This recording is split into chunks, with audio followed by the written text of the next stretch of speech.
Good afternoon po, Yusek. ES Bersamin told Kyodo News that Senator De La Rosa may be arrested by the Philippine law enforcement if the ICC issues a warrant and if there is an Interpol notice.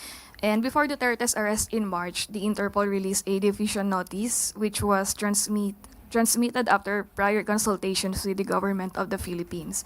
Meron na po bang communication yung ICC or Interpol about possible arrest ni mga co-accused ni former President Duterte? Sa ngayon, wala pa po tayo natatanggap na anumang communication kung meron na pong warrant of arrest para sa mga co-perpetrators ni dating Pangulong Duterte. Good morning. May directive po ba si Pangulo Marcos amid the expected arrival of Crising na eventually sabi ng Pag-asa mukhang magiging bagyo na? Opo, meron pong mga direktiba ang ating Pangulo sa mga concerned agencies. Katulad po ng NDRRMOC, nag-raise na po sila ng blue alert status nung pa pong July 16 as of 11 a.m. At nagko-conduct na rin po sila ng pre-disaster risk assessment at nag-activate na rin po yung Virtual Emergency Operations Center noong pa pong July 16, 2025. At patuloy pa rin po ang pagmomonitor at pagbibigay po ng mga advisories sa mga stakeholders sa ating mga kababayan. Pati po dito ang DOST, Pag-asa, ganoon din po. May continuous weather monitoring and provisions of weather updates to all stakeholders. Pati po ang DILG, ang DSWD ay naka-alerta na po patungkol po dito. Isang tanong pa sana, Yusek, yung tungkol doon sa Senate Bill 2450, nasa third reading na, at tungkol dito doon sa protection ng marine ecosystem na may kilalaman din, Yusek, doon sa welfare ng mga mangingisda natin at medyo matatouch din yung protection sa West Philippine Sea. Eventually, pupunta rin ito sa Office of the President after ng bicameral. Suportado ba ito ng Palasyo, Yusek? Opo, sa lahat po ng ikagaganda ng ating environment, sa ating aangat po ng taong bayan, mga mangingisda po, hindi po ito tututulan ng Pangulo. Salamat po, Yusek. Tristan Nodalo, Newswatch Plus. Yusek, good morning. Yung tagapagsalita po ni Vice President Sara Duterte, kahapon po nagsabi siya na keeping Vice President Sara Duterte out of the loop is a disservice to the nation.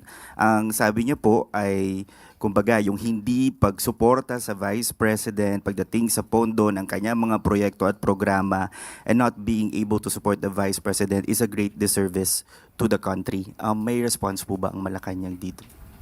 Para po on the part of the Palace, welcome po kung ano man po ang suwestyon na makabuluhan,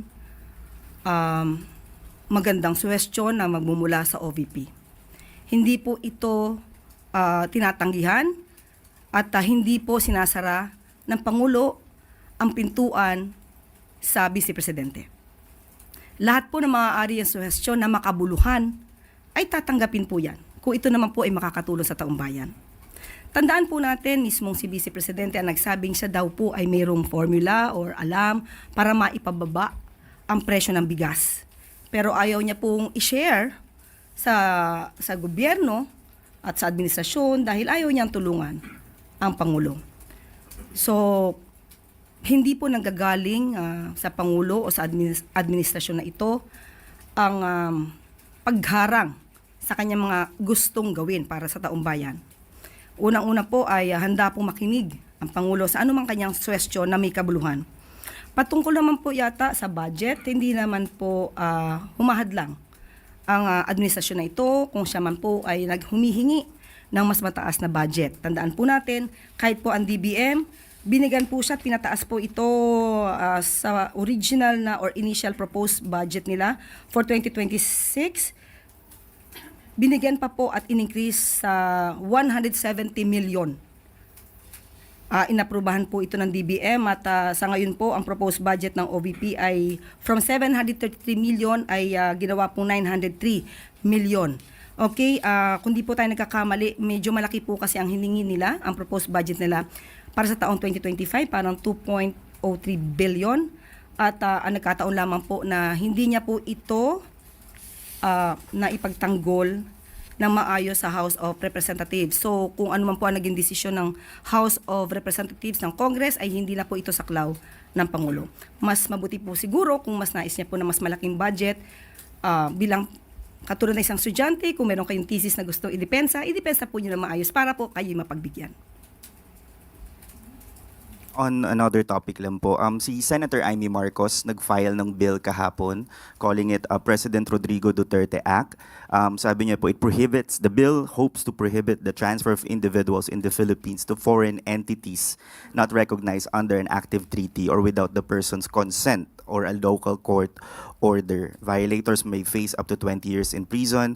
Ito raw po ay ginawa dahil nga po para ma-prevent yung future cases of extraordinary rendition tulad ng nangyari kay dating Pangulong Duterte. Ano po ang reaksyon dito ng pala sa bill ni Senator Amy? Trabaho naman po ng isang senador na gumawa ng makabuluhan na batas para sa taong bayan, sa ikauunlad ng bansa, hindi para sa pansariling kapakanan. So, good luck po.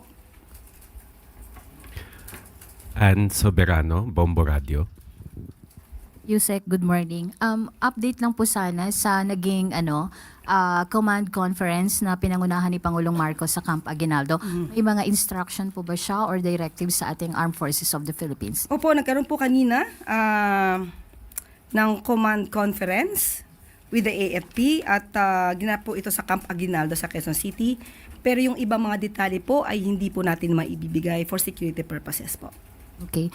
Yusek, itong pulong po ba ni Pangulo sa AFP ay possible din na kukuha siya ng mga data, information para maisama niya po yung report na yan sa kanyang State of the Nation address? Muli, hindi po ako makakapagbigay ng detalye. At kung meron man po, malamang kung ito yung masasabi niya sa SONA, madidinig na naman po natin ito. Last na po, isa na lang, Yusek. Pa-expound na lang po, Yusek, doon sa Memorandum Circular 87 na inilabas po ng Office of the President kung saan hinihikayat ang lahat ng mga government agencies and private sector na ipromote ang pagtataguyod ng maritime and archipelagic nation. Dapat lamang po natin i-promote at ipagtanggol ang ating sovereign rights, ang ating mga karapatan, patungkol po sa rights ng ating bansa. Kaya nga po sabi natin, muli, magkaisa po tayo. Bawat Pilipino dapat ipagpunyagi kung anong meron tayo sa Pilipinas, maging pro-Philippines. Lagi. Last question, Luisa Cabato, Inquirer.net. Good afternoon po, Yusek. E.S. Bersamin told Kyodo News that Senator De La Rosa may be arrested by the Philippine law enforcement if the ICC issues a warrant and if there is an Interpol notice. And before Duterte's arrest in March, the Interpol released a division notice which was transmitted after prior consultations with the government of the Philippines. Meron na po bang communication yung ICC or Interpol about possible arrest ng mga co-accused ni former President Duterte? Sa ngayon, wala pa po tayo natatanggap na anumang communication kung meron na pong warrant of arrest para sa mga co-perpetrators ni dating Pangulong Duterte. Okay? Laban kontra droga, patuloy na inaaksyonan. Tinatayang nasa higit 304 million pesos na halaga ng illegal na droga ang nasabat ng Bureau of Customs sa NAIA sa loob lamang ng isang araw. Alinsunod ito sa direktiba ni Pangulong Ferdinand R. Marcos Jr. na paigtingin at palawakin pa ang operasyon kontra illegal drugs sa buong bansa. Umabot sa 44 kilograms ng hinihinalang shabu ang nasabat ng ahensya sa dalawang magkahiwalay na operasyon sa NAIA Terminal 3 nitong July 14. Nasa kustodiya na ng PIDEA ang dalawang suspect, habang sasailalim naman sa chemical analysis ng PIDEA Lab Service ang nakumpiskang droga. Pinuri ni Customs Commissioner Ariel Nepomuceno ang koordinasyon sa pagpigitan ng PIDEA, NAIA at Customs personnel sa pagbabantay ng border ng bansa laban sa dangerous